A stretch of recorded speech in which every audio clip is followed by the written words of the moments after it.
Hello everybody, it's Replicator here again, back with part 2 of how to get your comic funded video. We're up to the rewards section here, so we're going to go over those now. Okay, so you want to have your rewards named what they are. You don't want to have some over-the-top name like super duper mega tier pack.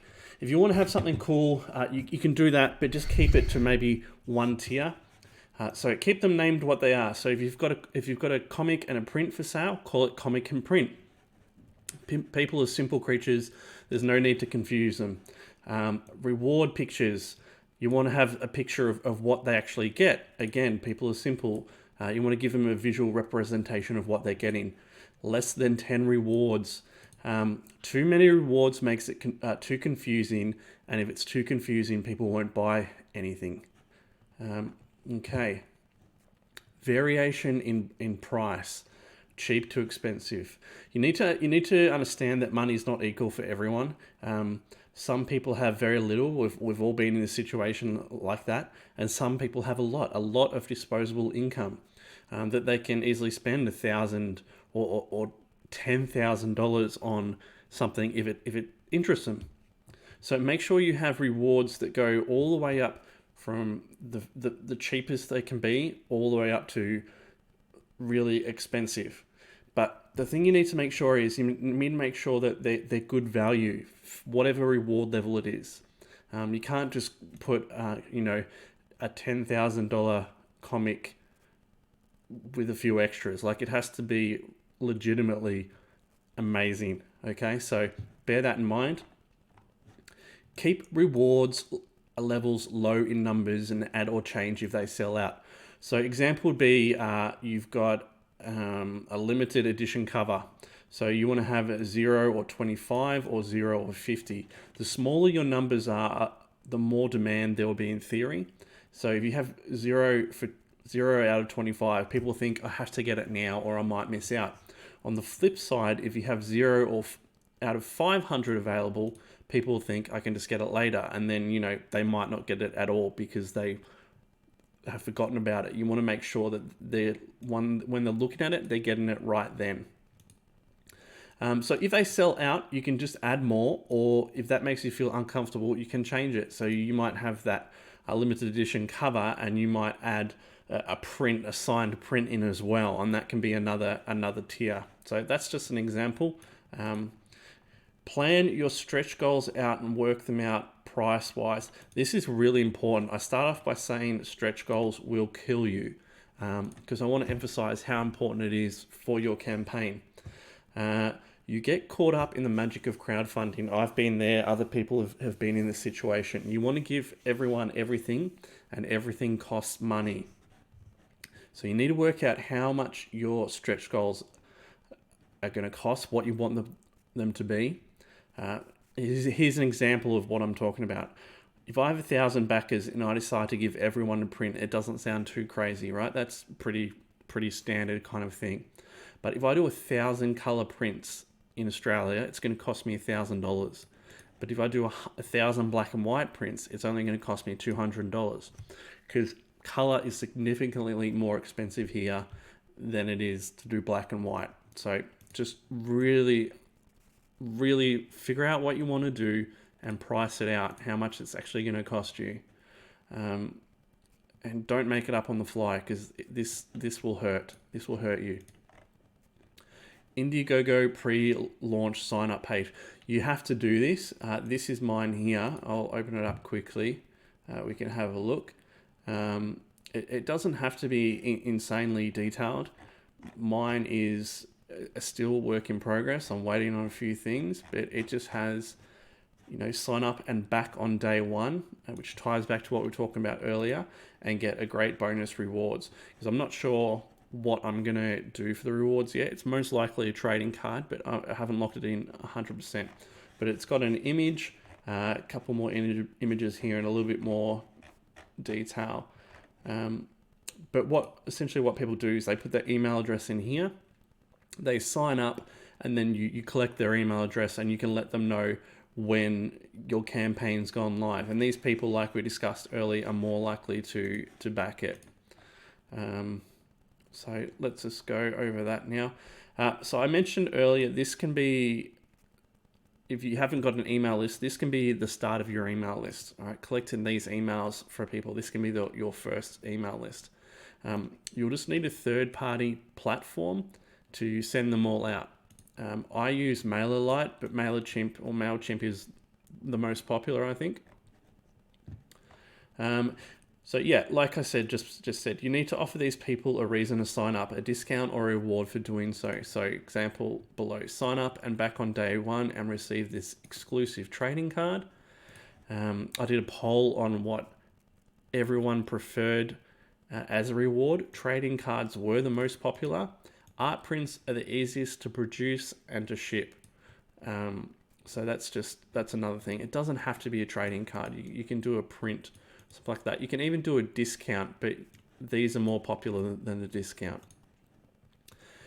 Here's another little thing that you can do. Show a preview of the campaign page to your mailing list ahead of time. So that will help build excitement about the campaign. And they can also give you feedback on, if they like it, if something seems ridiculously expensive or is too cheap. If there's a tier that they really wanted to get you don't have, anything along those lines. And you can also show it to the general public before you launch as well, but show it to the mailing list first. Pre-launch. Okay, so I think I said something about this before, but actually I'm going into it now, so just bear with me here. So 100% of your effort should be in getting people to back your campaign day one. So that ties in back to this, sign up and back on day one and receive this exclusive trading card. The reason why you want this to happen is you want to propel yourself to the top of the Indigo comic section. And by doing so, being at the top, more people see the campaign and more people will back the campaign. It creates like a snowball effect where more people see it, more people will back it, and so on and so forth. Okay, so this has to be number one goal. So to help in doing that, do a countdown to launch. You don't want to just go, oh, I've launched. Okay, you want to go, we launch in 7 days, we're launching in 6 days, we're launching in 8 hours, we're launching in an hour, we're launching in 10 minutes, those kind of things. And you don't have to do what I just said, but you want to make sure people know that it's happening and to get prepared for it. Set a date and time, make sure everyone knows you're launching. Okay, that's pretty much just what I said. But yeah, you need a specific time. Like once you've locked in, you're going to be launching in June, for example, which is only a couple of months away.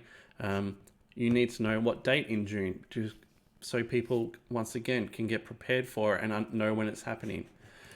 This is really important. Make sure your start time is best suited for America. I'm not 100% sure what that time is, but you have to understand that 70% of your backers are going to be from America. Okay, so it needs to be best suited for them. This is something I do, and I have to do it for it to work for me. I plan out a stack of tweets, social media stuff, and then I use them when I need to. My brain turns to mush when I've got a campaign going on. There is just so many different things running through my head that trying to think of content to create that people will be interested in it's an impossibility for me. So I like to pre-plan stuff out, and then I can tweak those things and adjust them depending on how the campaign's going or anything in between. Okay, so that's just a really good and easy idea. All right, launch. At a minimum, I would take the day before launch, the launch day and closing day off from work.